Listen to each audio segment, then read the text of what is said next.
Hello, Mixed Nutcases and other listeners. Thank you for tuning in for 12 days of podcasting. And I do have a test kitchen. This is a recipe that I have recently tried.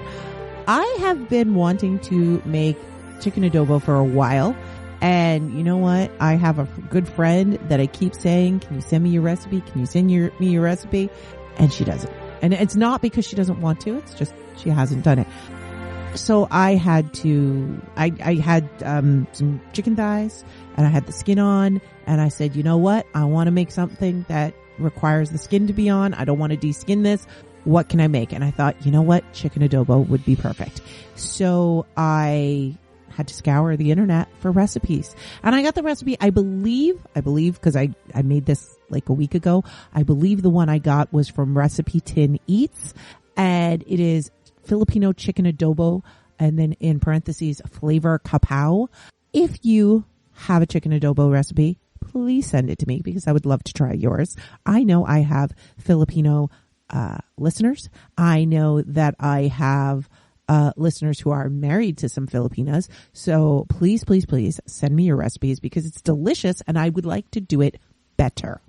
So this one you marinate in you've got garlic in there.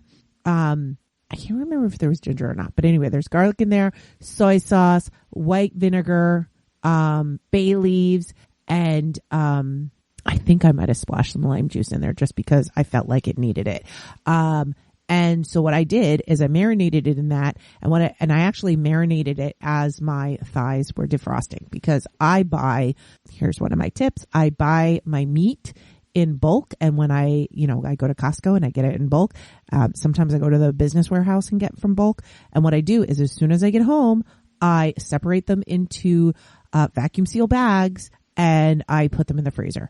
That way I've got them pre-portioned and that they last really long and they are protected from the freezer because you definitely don't want to freeze it in the container. And you don't want to freeze a whole big chunk either. So that is my way I've always got some meat on hand that I can cook.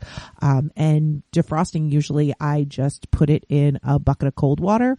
I keep it in the bag in a bucket of cold water for like 20 minutes and then it defrosts really nicely.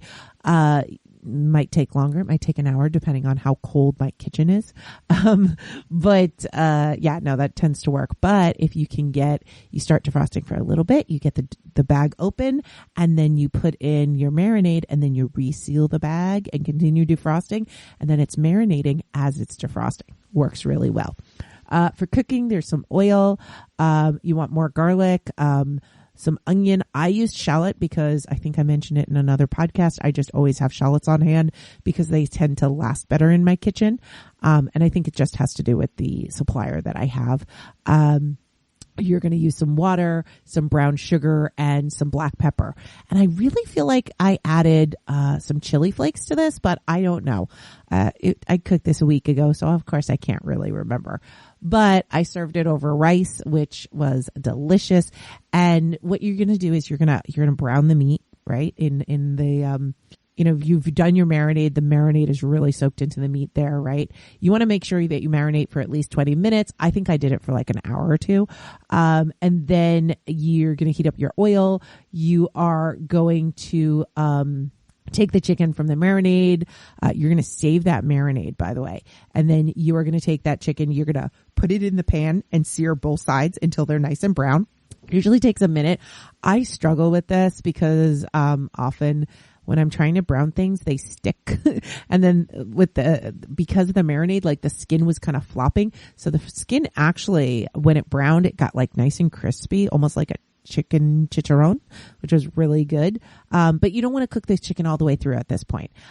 You are going to remove the skillet. You're going to set it aside. Then you're going to heat some more oil. You're going to add your garlic, your onion or your shallot, and you're going to cook that up. Then you are going to take that marinade water, the sugar, the black peppercorns, all of that, bring that to a simmer, and then turn it down. And then you're going to add that chicken in, smooth side down, and you're going to simmer it uncovered for about 20, 25 minutes. Basically, you want to make sure that it's cooked all the way through.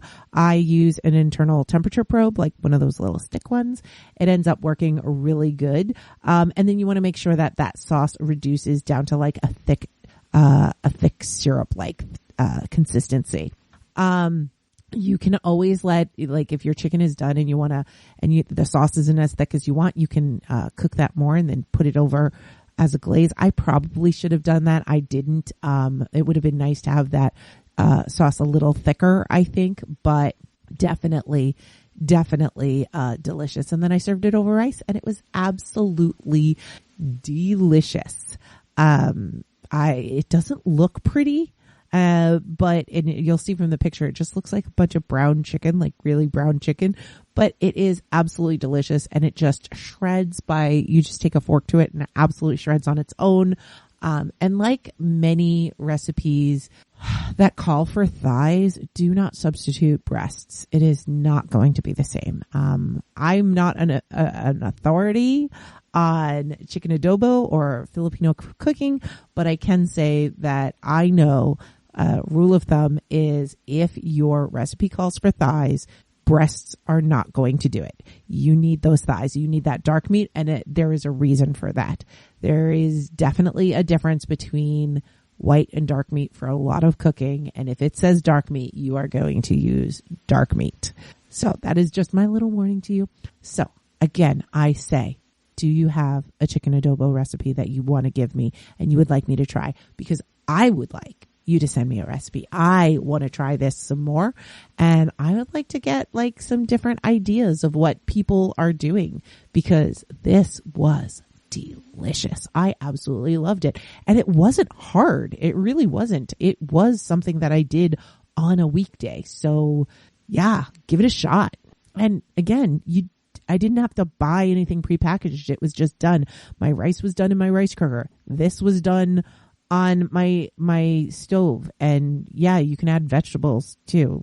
I generally eat my vegetables separate because Tech doesn't eat vegetables. But anyway, it's delicious. Give it a shot.